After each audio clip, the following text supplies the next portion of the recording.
안녕하세요. 옆집 검샘의 별종입니다. 포토샵 세 번째 시간. 오늘은 자동 선택 툴과 모양 툴을 다루겠습니다. 먼저 새 문서를 열겠습니다. 파일에서 열기. 제목에는 주고 싶은 대로 주세요. 저는 연습이라고 쓰고, 크기는 2강에서 하던 대로 그대로 할 거니까 눈으로 확인만 하고 그대로 확인 또는 OK 눌러줍니다. 작업하기 좋은 곳으로 옮겨놓고 소스 불러오겠습니다. 이미지 열기에서 2강에서 하던 그림 하나 불러오겠습니다.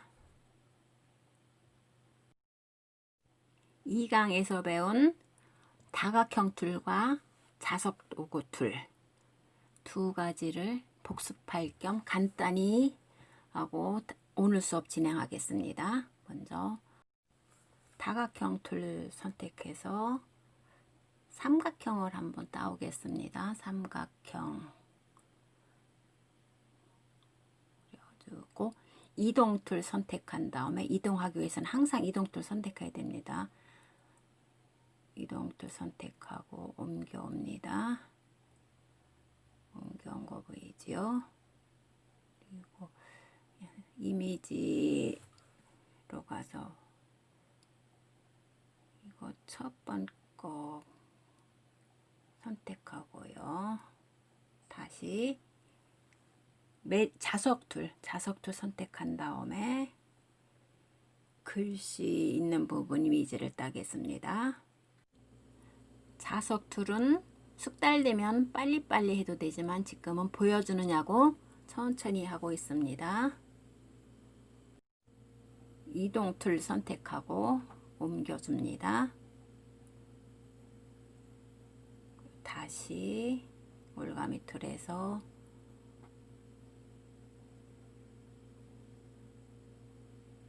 지금 같은 경우 옵션 바를 신경 써주기 바랍니다.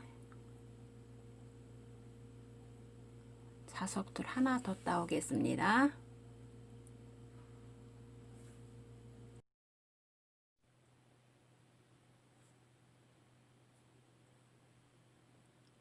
다 됐으면은 또 이동 툴 선택하고 옮겨줍니다.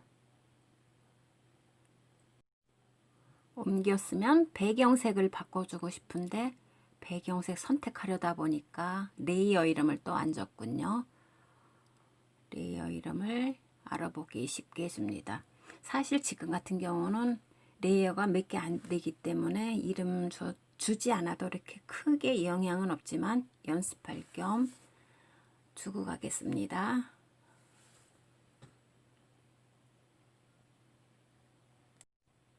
이름 주기가 끝났으면 바탕화면 레이어를 선택하고 오른쪽 도구 상자에서 전경색을 클릭합니다.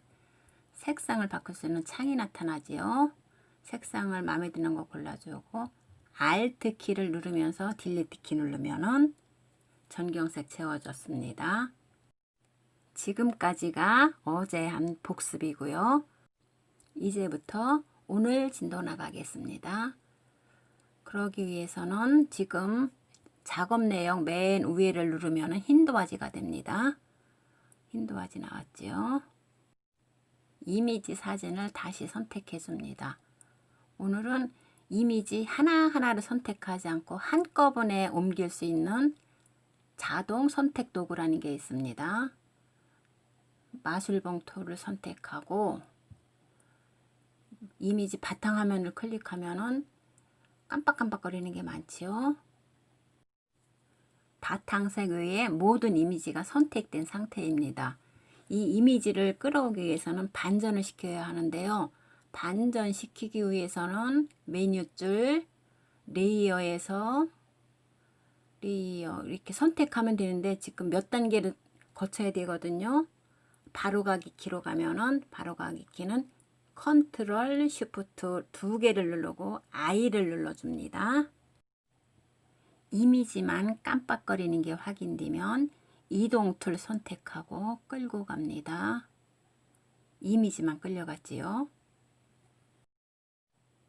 바탕색이 단순할 때는 지금처럼 마술봉을 이용하면 쉽게 옮길 수 있습니다.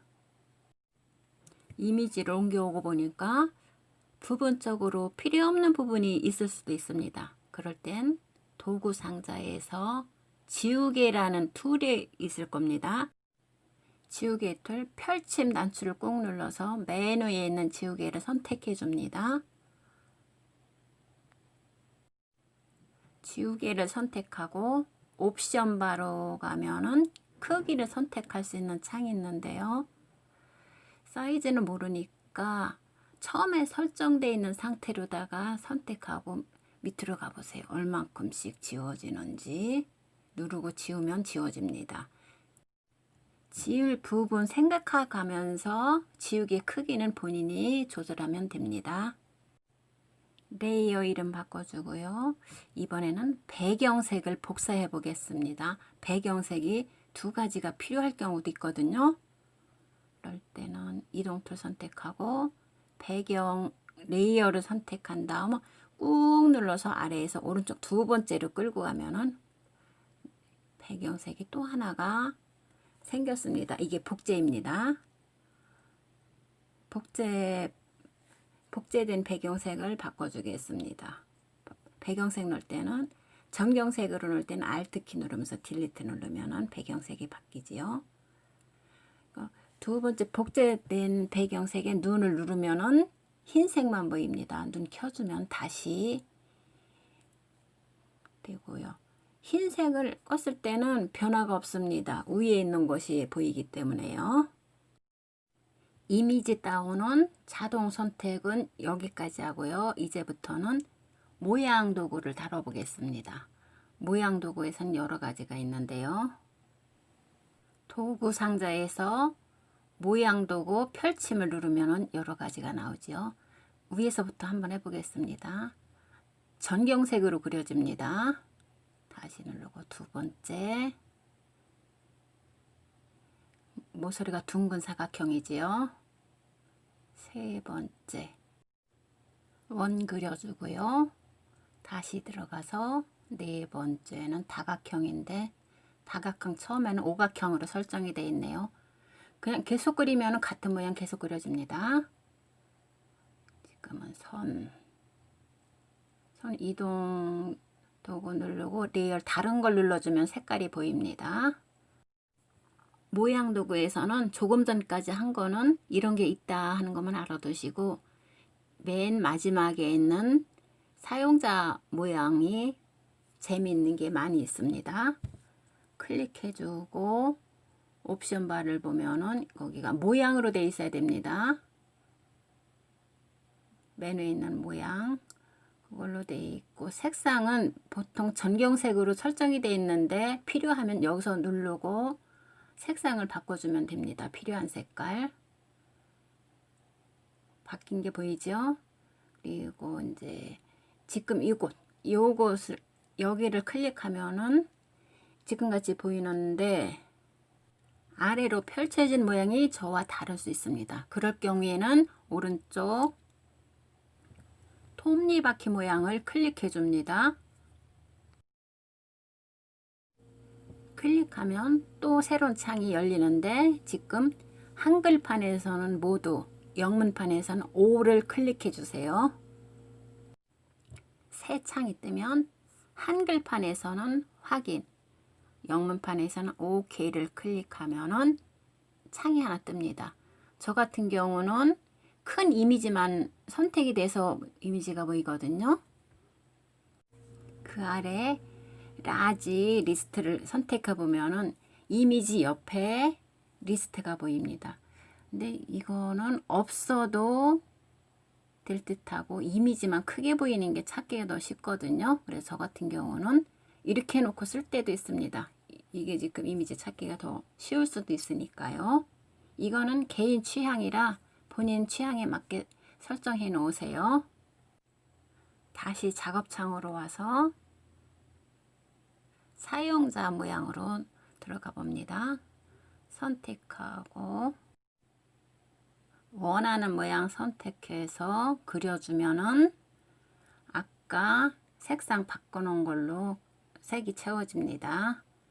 Shift 누르고 정원으로 되고 그냥 그리면은 본인이 원하는 모양으로 됩니다.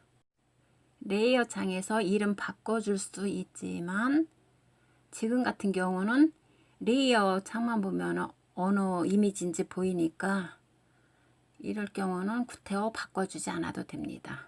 또 다른 거 들어가 보겠습니다. 이번에는 원을 가지고 세 가지를 그려 보겠습니다. 레이어가 하나 추가된 게 보이지요? 다음에 또 하나 들어가 보겠습니다. 바로 오른쪽 거 한번 해 보겠습니다. 어떻게 차이가 나나? 선택하고 가운데가 뚫려 있지요. 또 하나, 또 오른쪽 거. 이거는 완전히 선 모양으로만 보입니다. 또 다른 모양 하나 해보겠습니다. 선택하고 그려주면 이런 모양도 있고요. 지금까지 들을만 하셨다고 느끼시면 좋아요 부탁드립니다. 다음 시간에는 이 사용자 모양이나 글씨 안에 다른 이미지를 입히는 클리핑 마스크라는 지금 도형 안에 이미지가 들어갔지요. 이런 작업을 해보겠습니다.